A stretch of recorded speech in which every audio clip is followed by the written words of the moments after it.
Welcome back, everybody. We're back in the caves again. My name is All Fun and Games. I stream every day on Twitch TV, and I also make fun little videos here on YouTube. Well, I'm saying this quickly because I don't want to be attacked by potentially something that we don't want to be attacked by. As you venture further into the caves, as you can see, I'm down here almost getting close to where I want to be, deeper into the ruins, aka getting closer and closer and closer to potential doom.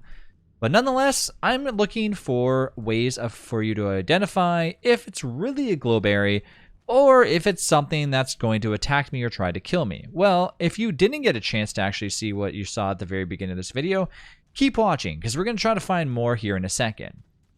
Glowberries are very tricky in Don't Starve Together. Essentially, when it's raining, it's very hard to tell which is which, but generally speaking, if it's a depth worm, if you've ever got attacked by these things before, it's going to show or indicate that it's wet, and it'll always remain wet. It'll say wet glowberry. That is because that glowberry is specifically going to be an actual depth worm. So if you go to pluck it, well, guess what? It's going to then attack you.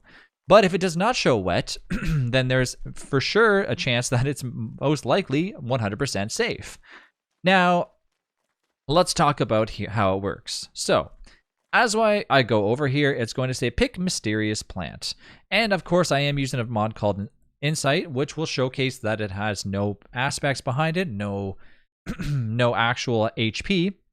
But in Don't Starve Together, you'll see where it says pick mysterious plant. As soon as I do so, it's going to give me none other than the lesser glowberry.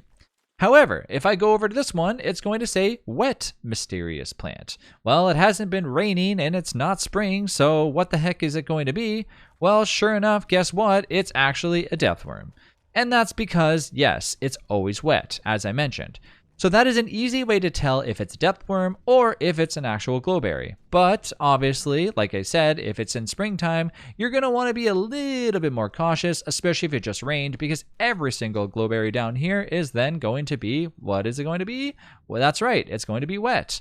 So yes, you definitely want to be quite cautious when it comes to the caves, as things are always trying to kill you and essentially eat you at the same time. So, like I said, if you venture around and you see one that says none other than just the mysterious plant, go ahead and pick it as it's nice and safe.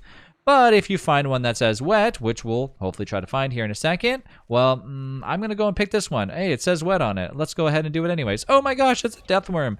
And yes, rinse and repeat this numerous times to make sure that you're always picking the one that does not say wet. Of course, if it has rained, I probably would wait a while before that little message goes away, and it's going to be a lot harder to find out if it's safe or not. But nonetheless, you now know if it's a depth worm or just a regular glowberry. Thanks again for watching. I'll see you in the next one.